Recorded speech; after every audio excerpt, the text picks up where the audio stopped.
नमस्कार, मैं हूं पवन त्यागी। गुजरात में कौन होगा अगला मुख्यमंत्री, इन कवायदों पर विराम लग गया है और भारतीय जनता पार्टी ने घोषणा कर दी है कि 17वां मुख्यमंत्री भूपेंद्र पटेल होंगे। और आपको बताएं, 55 साल के भूपेंद्र पटेल वो व्यक्ति हैं जो 1,17,000 वोटों से जीते थे, जिन्होंने कांग्रेस को 1,17,000 वोटों से कांग्रेस के कैंडिडेट को हराया था। और यहाँ ये भी बात समझने की है कि भारतीय जनता पार्टी में जिस तरह से ये देखा जाता है कि कभी किसी काम को बढ़ावा देने के लिए, आगे कार्यकर्ताओं को लाने के लिए बिल्कुल शांतिपूर्वक तरीके से, एक संवैधानिक तरीके से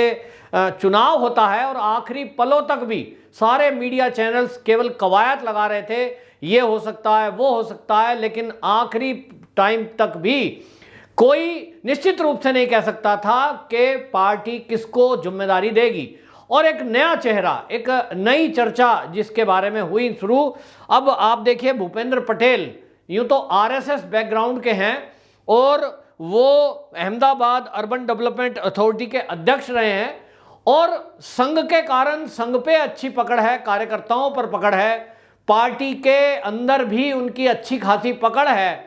और इसलिए जो जिम्मेदारी मिल जाए जिस व्यक्ति को, वो उसको निभाता है। ये विधायक भी उसी सीट से हैं जहां आनंदीबेन पटेल, जो कि राज्यपाल हैं उत्तर प्रदेश की, वो जीतती आई हैं, उस सीट से रहे हैं। और अब क्योंकि पाटीदार समाज से भी हैं, पिछली बार भी हमने देखा चुनाव में कांग्रेस ने, राहुल गांधी ने किस तरह से हार्दिक पटेल को आगे करके और एक आर्टिफिशियल मुद्दा बनाने की कोशिश की, पाटीदार समाज को भड़काने की कोशिश की, आरक्षण के नाम पर एक आंदोलन खड़ा करने की कोशिश की। जिस तरह से देश विरोधी बयानबाजी ये हार्दिक पटेल की तरफ से आए, उसके कारण वो जेल में भी रहा था, लेकिन उसी को नेता बना रहे थे, जिसके चलते कांग्रेस का सुपड़ा साफ हो गया।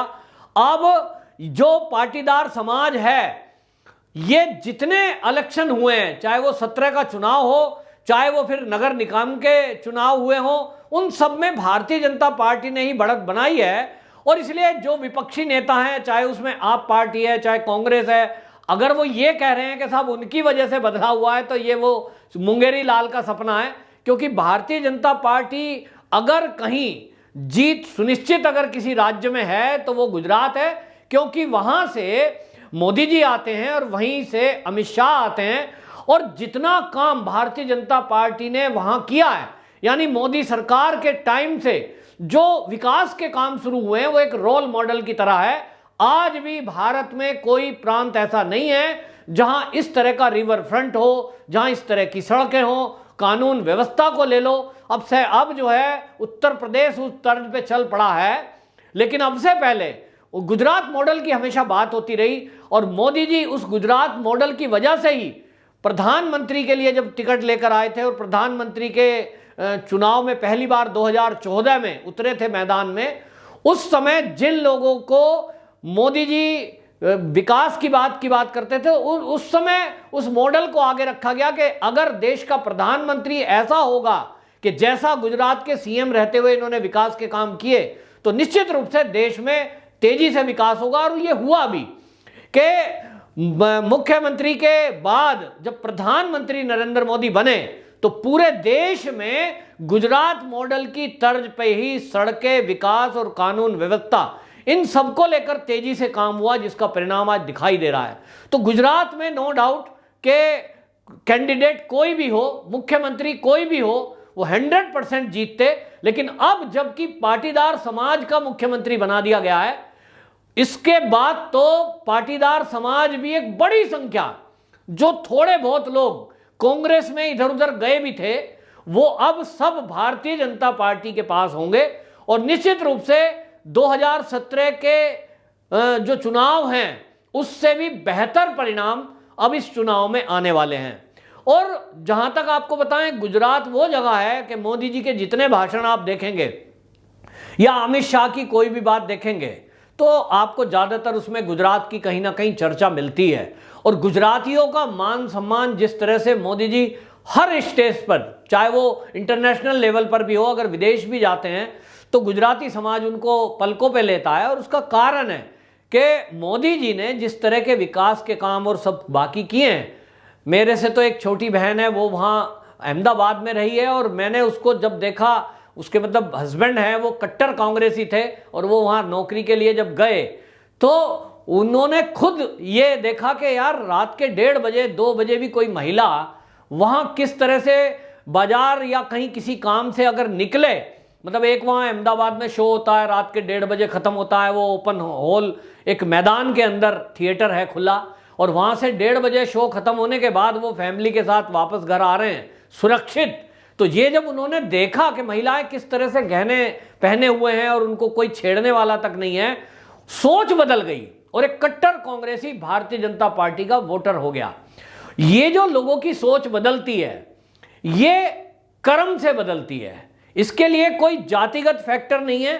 कोई ऐसा फैक्टर नहीं है कि संघ है या बीजेपी का कोई कैंडिडेट है। जो गुजरात एक बार गया और वहां कुछ दिन रह के आया, निश्चित रूप से उसकी सोच बदल जाती है और वो देखता है कि किस तरह से भारत के अंदर एक राज्य ऐसा है जहां शासन, प्रशासन, पुलिस और नेता मिलकर के इस तरह से काम करते हैं कि लोगों की सुविधाओं का ख्याल रखा जाता है। अपराधियों के लिए वहां कोई स्थान नहीं है।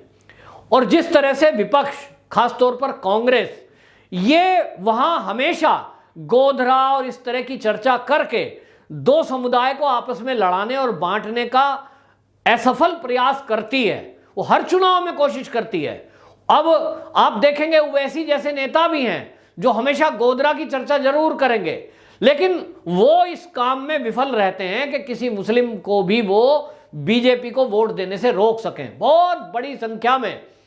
गुजरात के मुसलमान भारतीय जनता पार्टी को वोट देते हैं, और उसका एक कारण यह है कि मोदी जी के समय से उन्होंने उस वर्ग का ख्याल रखा है, बाकायदा उनके लिए योजनाएं बनाई हैं, और जिसके कारण यहां जो बाकी विपक्ष की कहीं और चल जाती होगी वो गुजरात में नहीं चलती। और इसलिए ये कोई अगर कह रहा है कि पाटीदार समाज को खुश करने के लिए बदला है, वो बात अपनी जगह एक है कि हर समाज को ये लगना चाहिए कि भाई हमारा भी प्रतिनिधित्व है। और इसलिए भारतीय जनता पार्टी, आपने देखा पिछले दिनों 1-2 राज्यों में और ये बदलाव हुए हैं। यहां सीधा सीधा है कि काम करोगे तो आगे बढ़ा दिया जाएगा, काम नहीं करोगे तो आपका नाम कितना ही बड़ा हो, आप कितने ही बड़े खानदान से आते हो, वहां इस तरह से नामदारों की पूछ नहीं है। और इसलिए मोदी जी हमेशा जब कभी राहुल गांधी पे तंज कसते हैं तो वो उनका तंज कसना सही है, क्योंकि कांग्रेस में केवल नामदार चलते हैं। नाम है तो गांधी खानदान का ही बंदा आगे रहेगा। इसी तरह अब आप पार्टी देख लीजिए, बिल्कुल कांग्रेस के कल्चर पे ही चल रही है। अरविंद केजरीवाल ही खुद ही दोबारा अब हेड बन गए हैं, और वो बनेंगे हर बार। वहां ये नहीं है कि कोई राघव चड्ढा या मनीष सिसोदिया किसी को प्रमुख बना दिया जाए या चुनाव हो नीचे से, ना, ये कल्चर नहीं है। केवल भारतीय जनता पार्टी में संविधान जिंदा है, बाकी पार्टी में तो खानदान जिंदा है, परिवारों की पार्टियां हैं, एक व्यक्तिनिष्ठ पार्टी है। अब जितना विपक्ष है आप देख लीजिए, शरद पवार है, एनसीपी का हेड रहेगा ही रहेगा, उसके बाद बेटी आएगी। आप देख लो समाजवादी पार्टी, जो बकवास करते हैं वो पिता थे, अब बेटा है। इसी तरह टीएमसी, एक सूत्री कार्यक्रम ममता बनर्जी का चलता है। और ये जितने नाम मैं लूंगा, लेकिन भारतीय जनता पार्टी है, उसमें कल कौन पार्टी का अध्यक्ष होगा ये पहले से कोई नहीं बता सकता। गुजरात का कौन अध्यक्ष होगा ये पहले से कोई नहीं बता सकता। लोग आइडिया लगा रहे थे सीआर पाटिल जो है वो पहले प्रदेश अध्यक्ष हैं, जिस तरह से रूपाणी को अध्यक्ष रहते हुए चुन दिया था, ऐसे बना देंगे। वो ऐसे और वैसे वाला नहीं चलता। वहां कोई काम करेगा तो चलेगा। और आपको बताएं, भूपेंद्र पटेल को बनाया है, हालांकि अब चुनाव में ज्यादा समय नहीं है, वो काम देखते हुए बनाया है, क्योंकि एक पकड़ उनकी शासन और प्रशासन पे जो रही है। जो अहमदाबाद अर्बन डेवलपमेंट अथॉरिटी के वो अध्यक्ष के तौर पर जो उन्होंने काम किया है, तो देखा गया है किस तरह से विकास के काम हुए हैं और ईमानदारी से हुए हैं। यूं तो भारतीय जनता पार्टी में मैक्सिमम नेता इस बात के लिए जाने जाते हैं कि उनका व्यक्तिगत चरित्र और राष्ट्रीय चरित्र दोनों बाकी पार्टियों में अगर तुलना करेंगे तो सबसे अच्छा है। मैं ये नहीं कह रहा हूं कि सभी अच्छे हैं, लेकिन सभी बाकी दलों से सबसे अगर मेरिट बनाएंगे तो सबसे ऊपर भारतीय जनता पार्टी के नेता आते हैं। और इसलिए भारतीय जनता पार्टी का कार्यकर्ता राष्ट्र के बारे में चिंता करता है और व्यक्तिगत भी ध्यान रखता है, व्यक्तिगत चरित्र का भी ध्यान रखता है, और इसलिए ऐसे ही लोगों को आगे बढ़ाया जाता है जिनकी छवि साफ सुथरी हो, जिनके नाम पर कार्यकर्ता एकजुट रहें, और जिनके नाम पर एक पाटीदार समाज ही नहीं, बाकी समाज भी मिल करके और जो गुजरात है उसकी तरक्की के लिए काम करे। तो निश्चित रूप से भारतीय जनता पार्टी ने जो ये चुनाव किया है भूपेंद्र पटेल का, ये सभी विपक्षियों को झटका देते हुए, चाहे वो आप हो चाहे वो कांग्रेस हो, क्योंकि अब कांग्रेस तो वहां है नहीं। हार्दिक पटेल को आप देख लेना, मैं आपको एडवांस में न्यूज बता रहा हूं, अगले कुछ दिनों में वो आम आदमी पार्टी ही ज्वाइन करने वाले हैं, क्योंकि आम आदमी पार्टी के पास जो कार्यकर्ता हैं वो कहीं और से नहीं आए, कांग्रेस से ही गए शिफ्ट होकर के, क्योंकि जिनको लगता है कांग्रेस में तो भाई गांधी खानदान के अलावा और कोई है नहीं, और वहां भी कार्यकर्ताओं की कदर से ज्यादा कुत्तों की कदर है। तो इसलिए जिनके पास बुद्धि है, थोड़ा समझ है, जो अपना राजनीतिक भविष्य संवारना चाहते हैं, वो कहीं इधर उधर जाते हैं, कुछ बीजेपी में आ जाते हैं, और कुछ को बीजेपी का कल्चर क्योंकि इस तरह का है, ना तो वहां भ्रष्टाचार चलेगा, ना वहां राष्ट्रीय चरित्र से कोई समझौता है। व्यक्तिगत चरित्र से एक बार को इग्नोर हो सकता है छोटी मोटी चीजें, लेकिन राष्ट्रीय चरित्र भारतीय जनता पार्टी की पहली प्रायोरिटी है। तो इसलिए जिनको लगता है कि वो उस चरित्र को नहीं रख पाएंगे, वो फिर दूसरी पार्टी में जाते हैं, और वो लोग आम आदमी पार्टी भी ज्वाइन कर रहे हैं